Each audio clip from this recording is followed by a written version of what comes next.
एक खास शख्सियत के साथ मुलाकात। देखिए जयदेव पटेल के साथ नंबर 1 इंडिया न्यूज पर रोजाना रात 9 बजे। नमस्कार व्यूअर्स, मैं जयदेव पटेल और आप देख रहे हैं नंबर 1 इंडिया न्यूज। आपका एक बार फिर स्वागत है एक खास शख्सियत के साथ मुलाकात प्रोग्राम में।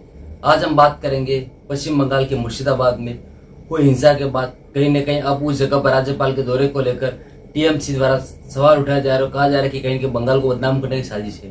अगर इसे क्या माने हैं, और इसी के साथ साथ में हिमाचल प्रदेश द्वारा नेशनल हेराल्ड को 2.35 करोड़ रुपए का विज्ञापन देने का नया विवाद जो खड़ा हुआ है कि अखबार नहीं छपता है फिर भी विज्ञापन दिए जा रहे हैं, बीजेपी का ये आरोप कितना सही है। इन्हीं तमाम मुद्दों बात करने के लिए हमारे साथ खास सम्मान है उत्तर प्रदेश के पूर्व मुख्यमंत्री और साथ ही राज्यसभा सांसद डॉक्टर दिनेश शर्मा।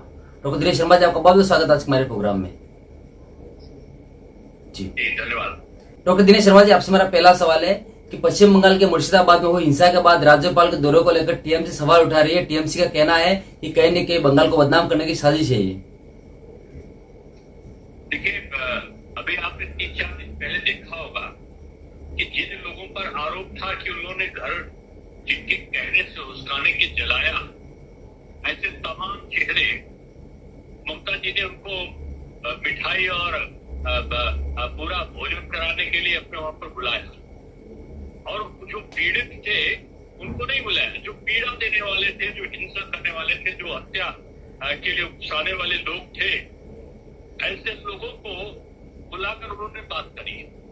लेकिन ना तो उन्होंने ना उनकी किसी मंत्री ने उन पीड़ित पक्षों के घरों को दौरा करने की कोशिश किया, या जो अपराधी थे उनको बंद करवाने के लिए किसी प्रकार का कोई ना तो आदेश दिया और ना ही कोई वो आताताई लोग, मैं उनको आताताई मानता हूँ, क्योंकि गिरफ्तार किया गया है।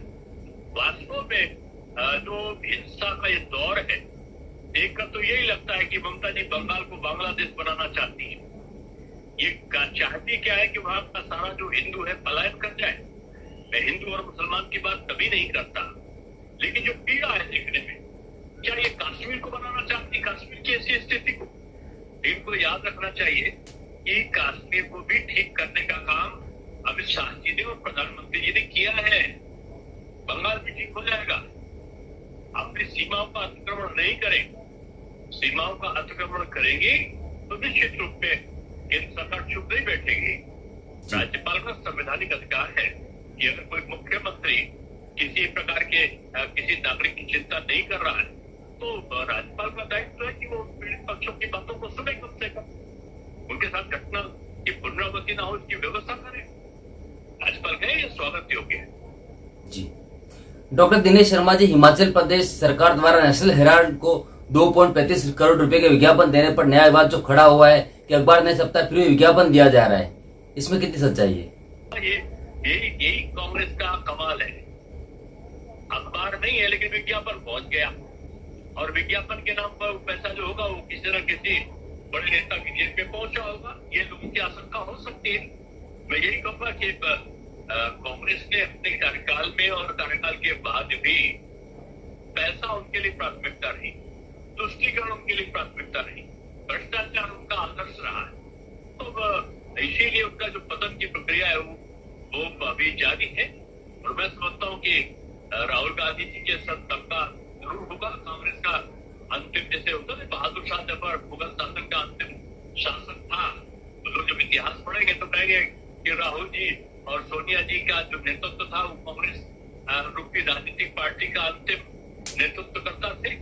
जी doctor Dinesh Sharma ji, land deed मामले में कहीं न कहीं रॉबर्ट वाड्रा से ईडी की पूछताछ को लेकर कांग्रेस हमलावर है। कांग्रेस का कहना है कि ये प्रतिशोध की राजनीति है।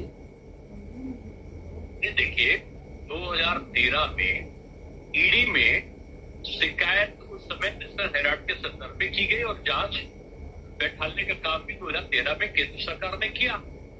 केंद्र सरकार बीजेपी की नहीं थी, वो मनमोहन सिंह जी के नेतृत्व में कांग्रेस की सरकार थी। ईडी अगर कहीं से प्रारंभ हुआ, उसका जन्म हुआ जांच करने के लिए, तो कांग्रेस के समय हुआ। अब जब आपने जिस चीज के लिए संस्था को बनाया है, अगर वो संस्था अपना अच्छी तरीके से काम कर रही है तो इसमें आपत्ति क्या है?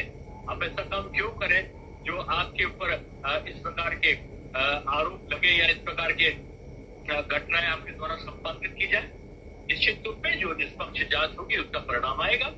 जी डॉक्टर दिनेश शर्मा जी, आपसे मेरा एक आखिरी सवाल है कि राणा सांगा कंट्रोवर्सी के बाद कहीं ने कि आज रामविलास सुमन जो समाजवादी पार्टी के सांसद है उनके घर पे अखिलेश यादव घर वहां पर उन्होंने प्रेस कॉन्फ्रेंस करते हुए ये कहा कि इस रामविलास सुमन पर जो अटैक हुआ है वो अचानक अटैक हुआ है, ये एक कहीं न कहीं साजिश थी। इसको क्या कहेंगे आप?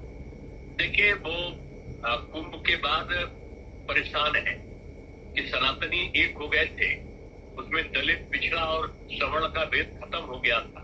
अब वो जगह जगह दलितों पर छदम रूप में अपने जो कुछ राजनीतिक दल हैं वो अपने लोग को भेजकर उनका उत्पीड़न करा रहे कि इससे ये वर्ग विभेद प्रारंभ हो।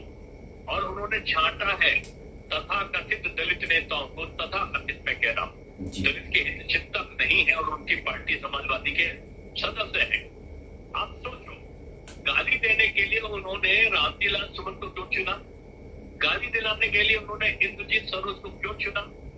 इसलिए तो कि वो सवर्ण को गाली दे, पिछड़े को गाली दे, यहाँ के योद्धाओं को, भारत की जो आत्मा है उसको गाली दे, जिससे वर्ग संघर्ष प्रारंभ हो और समाजवादी पार्टी एक तुष्टिकरण करके एक संप्रदाय का वोट अपना पहले पक्का करती है, फिर वो कुछ कह के अपनी जाति का पक्का करे और अब वो दलित को उत्तेजित करके एक ध्रुवीकरण करे। ये उनका साजिश रहता है।